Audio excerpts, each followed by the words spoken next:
يا صباح الفل وصباح الورد وصباح الياسمين، اخباركم ايه يا احلى متابعين؟ وحشتوني كتير من الفيديو اللي فات. احنا النهارده رجعنا لكم بحاجه جامده جدا يا بنات، وفيديو شيق باذن الله، واتمنى يعجبكم. ما تنسوش باللايك يا حلوين، ومتابعه لو اول مره تتفرج على قناتي. احنا هنعمل ايه النهارده؟ احنا هنخبز عيش فلاحي، يعني حاجه ما شاء الله تبارك الرحمن. طبعا كلنا بنحب العيش الفلاحي وكلنا بنعشقه، ومفيش حد بيعرف يعمل يخبزه وما بيخبزوش. فانا هنا زي ما انتم شايفين انا جبت الدقيق بتاعي ونخلته نخل كويس جدا في الطبق اللي قدامكم ده. وطبعا اللي في الجنب التاني اللي الحبه اللي في الحله دول ده انا سايباهم مقرص عليهم ونشتغل بيهم.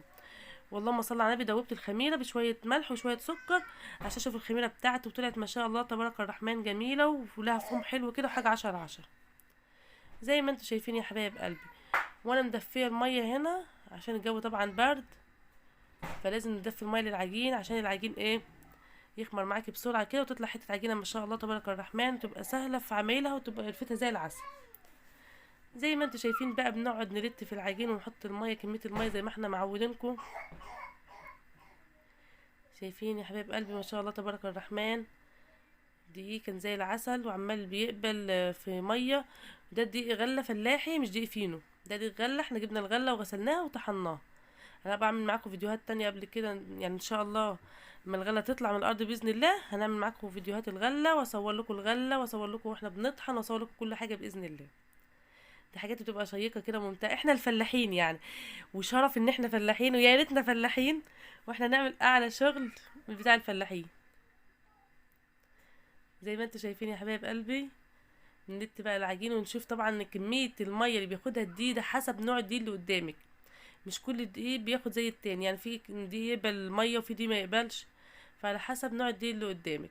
بس احنا بنحب نخبز العيش بتاعنا بالدقيق الغله، اوفر واحلى بكتير من الدقيق الفينو، بيبقى طعمه احلى، بيبقى فيه عرق كده وما شاء الله حلو يعني.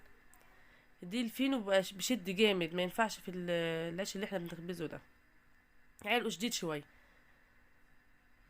وهنلت بقى العجين بتاعنا كده وناخد وندي معاه، واحد اتنين تلاتة، وادي ادي اديله، وهنديله لعند ايه. شايفين؟ بنتعلم ملاكمة في العجين. بنتعلم الملاكمة زي ما انتوا شايفين يا حبايبي. كده العجينة يعتبر ايه، يعني كمية المية بتاعتها ما شاء الله، بس لسه في شوية دقيق تاتا، هنحط شوية دقيق كمان. طبعا حبايب قلبي اللي وصلوا معايا لعند هنا، اتمنى ما تنسوش اللايك يا حلوين، بالله عليكم اللايك وكومنت جميل. واللي لسه اول ما تتفرج على قناتي وشافتها كده بالصدفه، اتمنى انها تشترك وتفعل زر الجرس وتتابعني. ان شاء الله تلاقي معايا فيديوهات شيقه وفيديوهات حلوه هتعجبكم باذن الرحمن. زي ما انتوا شايفين العجينه بدات تلم معايا، وهنتها بقى لعند ما كل العجين اللي في ايدي ده بيخلص وبيطلع واحده واحده من ايدك. من كتر اللت العجين ده كله بيطلع، والدقيق اللي لازق في ايدينا ده كله بيطلع، لان احنا بنقعد نلت فيه يعني ايه، مش اقل من نص ساعه، نص ساعه، ساعه الا ربع، بتقعدي تلتي لحد ما العجينه تخدميها ختم كويس جدا. انا بنرش رشه ميه كمان كده عشان ايه العجين اللي تحت دي اسفل اللي تحت ده. زي ما انتم شايفين يا حبايب قلبي، حتى انتم ملاحظين ان الحاجات اللي في ايدي، الدي اللي في ايدي بدأ يخلع. ونلم كل الدقيق اللي في الايه في الطبق بتاعنا، ولا البوله اللي انت بتعجني فيها، في اي شيء انت بتعجني فيه تلم الدقيق دايما، ما تخليش دقيق على الجناب كده عشان ما ينشفش، وايه يبقى يجي معاكي دايما تاني في العجين. لا، خلي العجينه بتاعتك حته واحده كده ما شاء الله، تطلع معاكي واحده واحده وحاجه 10/10. انا مرضتش اسرع الفيديو عشان اوريكم كل مراحل الدقيق بيبدا من ايه وبتحول ازاي وبيمشي معاكي واحده واحده، وما تقلقيش لما يلزق في ايدك كده. في ناس بتتخض لما تيجي تعجن تقول لي لزق وايديا اتغرقت، مش هيطلع ازاي؟ ده بيطلع، بيطلع صدقيني يا حبيبه قلبي، بيطلع مع كتر اللت. شوفي ايديا بقت نظيفه وزي الفل، بقت شمعه. وشوفي العجينه ما شاء الله تبارك الرحمن، بس قعدت الت بقى فيها والله يا بنات مش اقل من نص ساعه، يمكن اكتر كمان. شايفين ما شاء الله تبارك الرحمن؟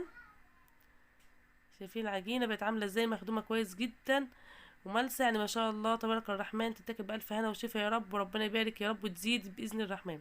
طب احنا هنغطيها بقى بفوطه نظيفه كده، انا عامله الفوطه دي للعجين، بغطيها بيها واسيبها تخمر شويه، وارجع لكم تاني. ما تروحش في اي حته. هنا ما شاء الله تبارك الرحمن العجينه بتاعتي خمرت، وريحه الخمر تبقى طالعه ماليه البيت. اول ما بتكشفي كده الفوطه على الخميره تلاقي الخمر مالي البيت، وتلاقي الحجم بتاعك ما شاء الله تبارك الرحمن تضاعف. يعني حجم العجينه بتاعك تضاعف. هنقرص بقى التقريص الفلاحي بتاعنا احنا. طبعا احمد قاعد جنبي ما شاء الله عليك يا حمودي، منورني يا احمد. حط لايك عشان خاطر احمد، انا بحب الفيديو اللي احمد بيظهر معايا فيه. هنا بنقعد نقرص بقى العجين، نعمل كور كده صغيره. الكور ديت بنرصها على الصينيه زي ما انتم شايفين. يعني جايبه معاكم واحده واحده مراحل الخبيز بتاعنا والخبيز الفلاحي واحده واحده، واحنا قاعدين كده مع بعض بنتسلى مع بعضينا. طبعا اذكروا الله يا بنات، اذكروا الله، الا بذكر الله تطمئن القلوب. انا بعمل كويرات صغيره زي ما انتم شايفين كده، طبعا تصغير كوره كويرات. هتقولي لازمتها يا دود، اقول لكم ملهاش اي لازمه المعلومه دي، بس هي جت في بالي يعني. زي ما انتم شايفين كده. نعمل بقى الكور بتاعتنا الصغيره دي وبنرصها على الصينيه. ببقى فرشه الصينيه دقيق زي ما انتم شايفين. بقطع العجين بتاعي كله قبل ما بنقعد نشتغل، لازم نقطعه. ده بيسهل عمليه الايه البط وعمليه الفرد وكل الشغل، بيسهل عليكي وانت قاعده. ايه، بيكون العجينه ارتاح معاكي شويه. واللهم صل على النبي. الايه بتشتغل، بتيجي تبط، بتاخد من الصينيه وتبط على طول. حط لايك عشان خاطر احمد. احمد بياكل عجين عاجبه العجين. خلاص على عيون ما بقول لكم حطوا لايك. احمد بيحب العجين، ما تقلقوش من العجين لانه فيه خميره، والخميره دي مفيده جدا للمعده، فما تقلقوش من الخميره يعني. هنا البنات ما شاء الله تبارك الرحمن، يا رب اللي عندها بنات ما تتحرمش منهم ابدا يا رب. دول زينه الحياه الدنيا والله يا بنات. كل بقول لكم حطوا لايك. بسبوسه حبيبه قلبي ماما، وهنا قاعده عماله تلعب في العجين واحده واحده براحتها كده.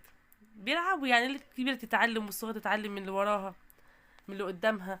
والبنات يتعلموا بحيث يطلعوا ايه شطار ان شاء الله. نتحطوا في موقف ان يحبوا يخبزوا يعرفوا يخبزوا. ربنا يصح لهم الحال. مشكله محتاجين الخبيز يكونوا برضو يعني معلومات للزمن. احنا مش ضامنين الدنيا فيها ايه ولا الظروف فيها ايه. انا كنت اقول لماما لا انا مش هتعلم مخبز، مش عايزه، تقول لي لا اتعلمي، ما تعلميش بكره في ايه. بكره تتجوزي وتخلفي ولازم تخبزي في بيتك ولعيالك وخير. والحمد لله اتعلمنا وبنعرف نعمل كل حاجه. اللهم لك الحمد والشكر يا رب. هنا خلصنا كميه الدقيق بتاعتنا ما شاء الله تبارك الرحمن. خلصنا كميه الدقيق كلها بتاع العجينه كلها وقرصناها. ونبدا نسمي الله بقى ونشتغل ونجيب الايه الطبليه بقى ونفرد. شايفين يا بنات ما شاء الله تبارك الرحمن. هنا بقى شغلنا الفرن بتاعنا. القعده قدام الفرن دي صعبه، بسبوسه قاعده قدام المكنه وهنا بتبطلها وانا قاعده باخد منهم واحط في الفرن، وبقى يوم زي العسل وبنطلع فيه شويه عيش ما شاء الله تبارك الرحمن. جميل جدا. واتمنى اشوفكم على خير يا رب. ما تنسوش اللايك يا حلوين. مع السلامه.